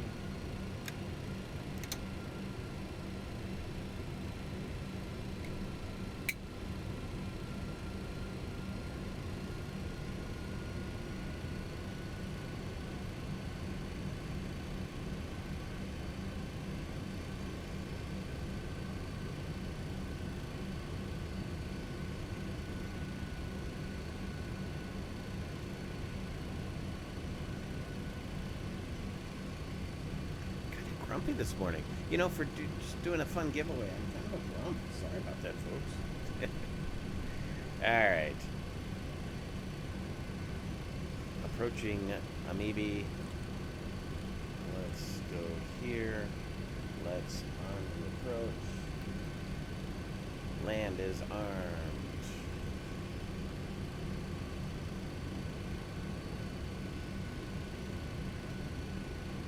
Let's go to flaps. 28. You're down.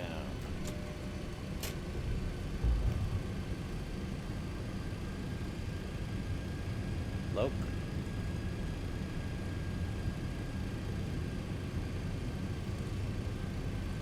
Orlando traffic, Frontier 227, clear, runway 35 left. 35. Via Danny. We'll hold 170 knots for a little ways. Overshot the turn a little bit.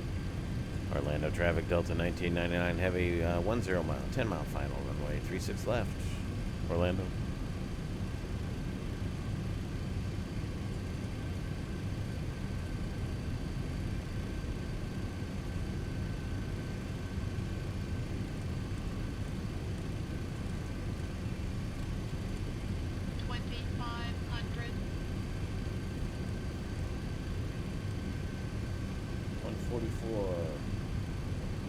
Your voice sounds familiar. Do you do YouTube videos?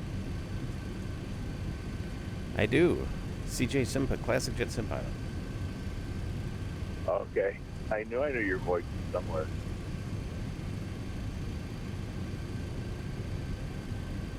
Well, I appreciate you watching.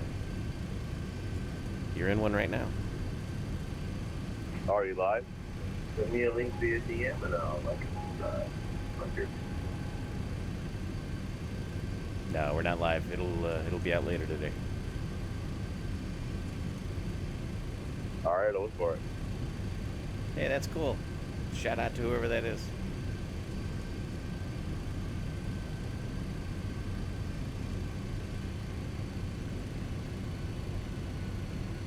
All right, got a little distracted there.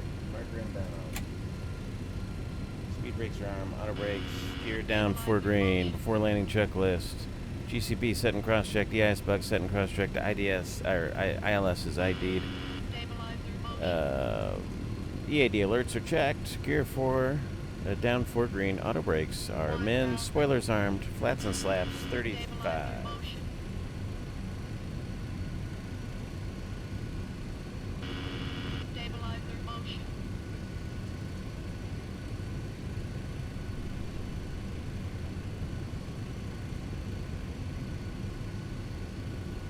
So shout out whoever that was. Hey, comment on the video. Let me know.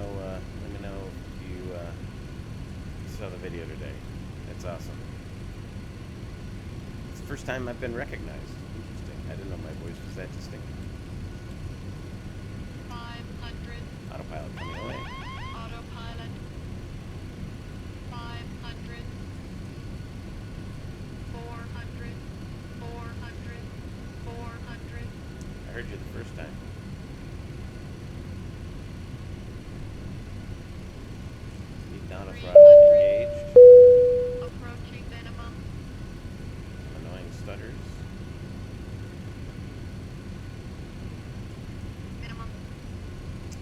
continue. 100, 50, 40, 30, 20, 10.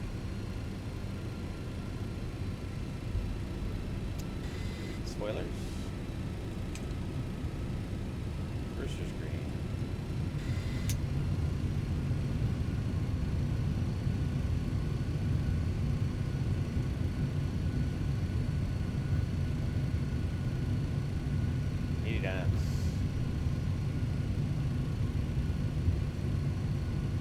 Auto brake. Well, that was nice. And we'll make the turn off here. Wow. What's with the stuttering?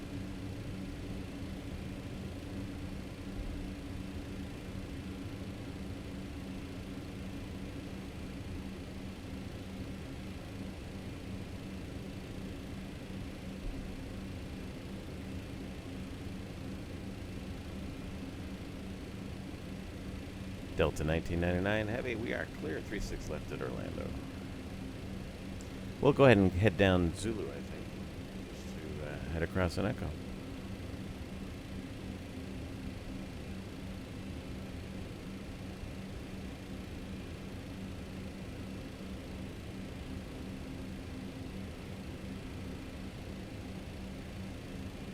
Alright, weather radar can come off. Transponder can come off of TARA. Flash can come up. Spoilers up.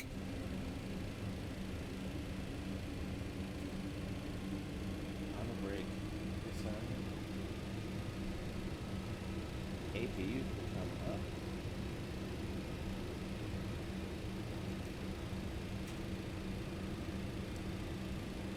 Alrighty.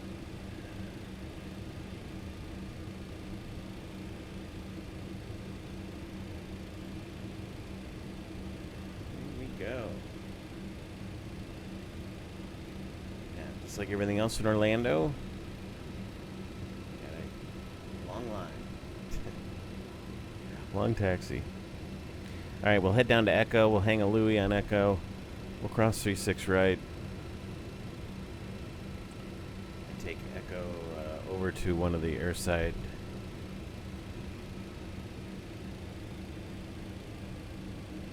in the 70s or 80s.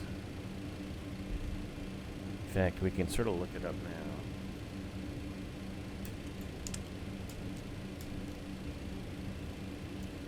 GSX airside 4. Yeah, it's called Gate 75. Or 86.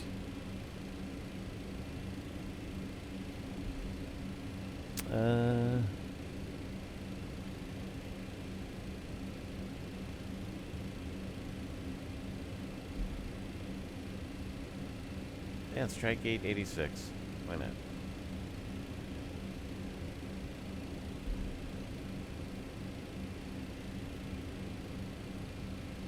Alright, we're all set up. Gate 86 it is. Here's the turn on Echo.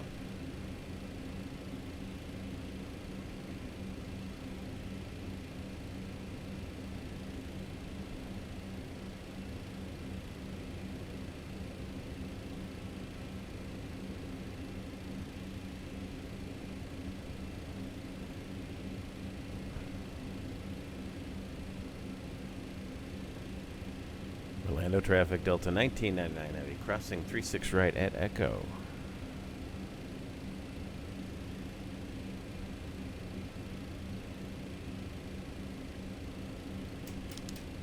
Get all the lights on, get ourselves across.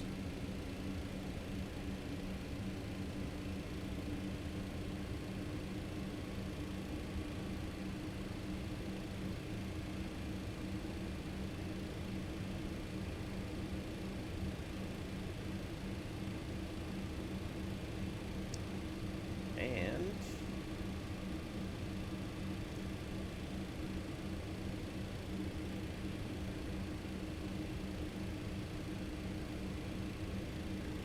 across. We'll turn the lights off, and then we'll get ready to take her to the barn.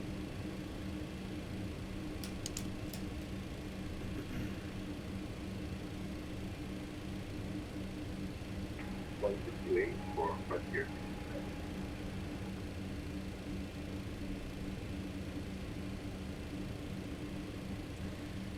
Alright, got a little bit of taxi down Echo here to get to the ramp. Got to cross the bridge. I think you go down, right, shut down number 2. Turn the fuel switch off. We'll shut down number 2. Taxi in, save a little bit of fuel. A little bit of fake fuel.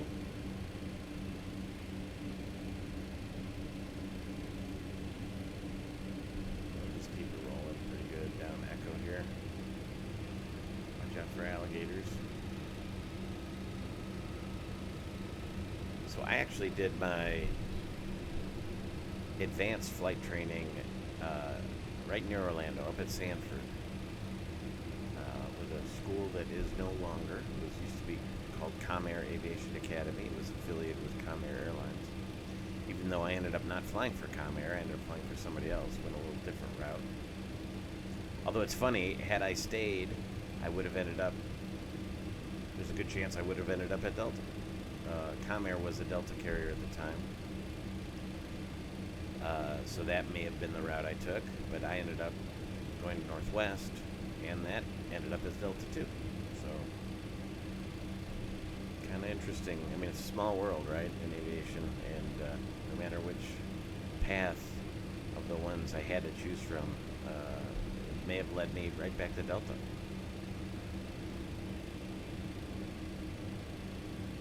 But in the early 90s, you didn't get to choose a path. The path chose you because there were not a lot of jobs. And then after the Gulf War, there was a fair amount of hiring going on.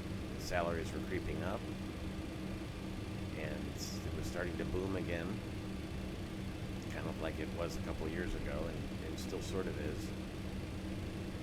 And then 9/11 happened. Everything came to a screeching halt. But that's the airline business, right? Somebody very senior at an airline once told me, very senior pilot, said, "Hey man, I'm a senior pilot, living the life I'm living, and a lot of it's luck, because the best pilots can have the most convoluted careers that don't allow them to reach sort of the top of the pyramid."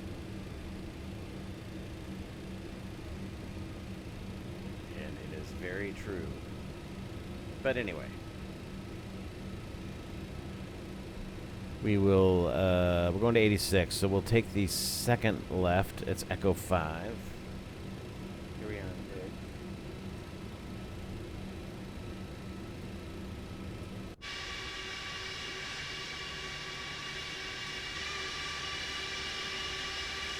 Oh, what's with the stuttering this morning?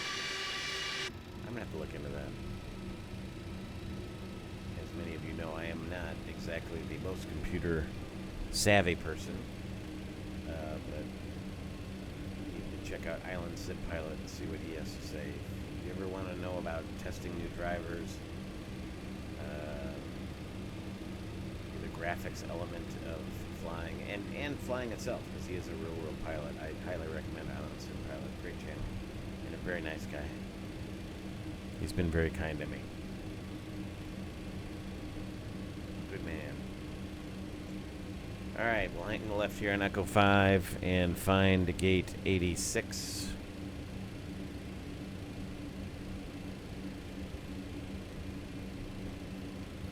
Right? 86? Yep.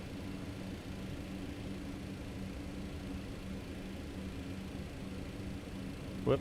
Didn't mean to do that.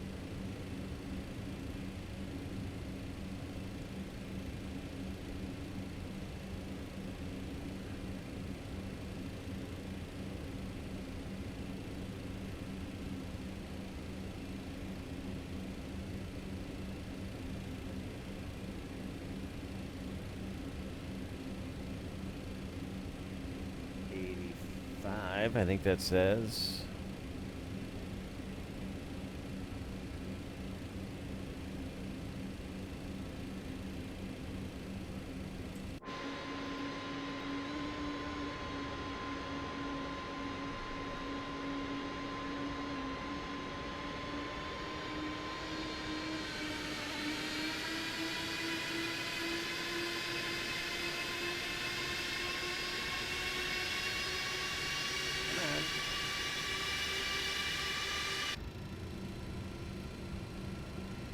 That's embarrassing. It's one of those things you'll hear about for a really long time in the crew room. Alright, is that 86?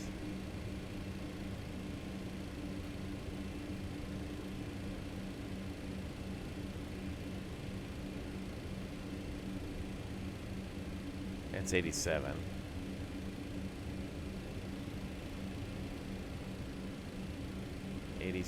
Juliet. This must be 86 over here. Alrighty.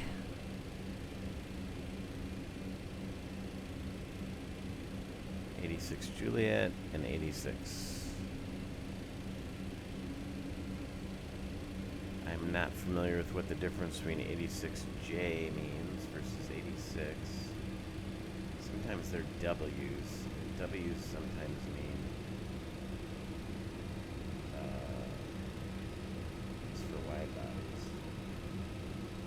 Okay, 86 Alpha. Taxi lights off.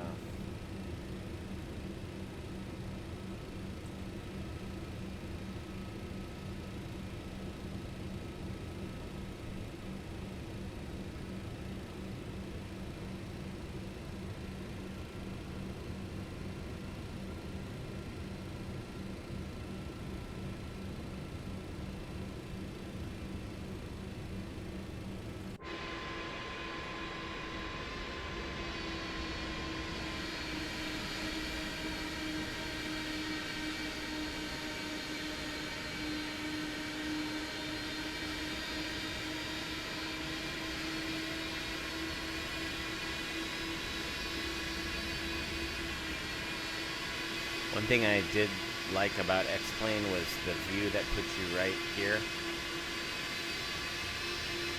I don't remember what they called it. It's been a minute since I've been in X-Plane.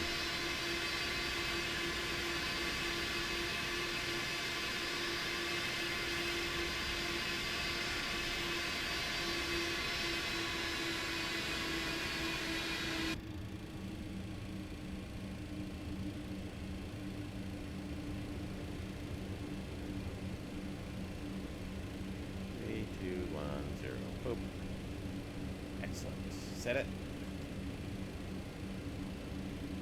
APU is running.